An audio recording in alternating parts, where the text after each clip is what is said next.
Hi, this is the VIVO V15 Pro and I'll show you the fingerprint scanner does on this device.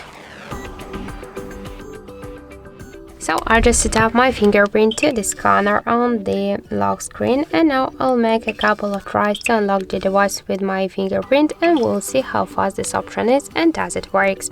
So let's start. 1, 2, 3, 4, 5.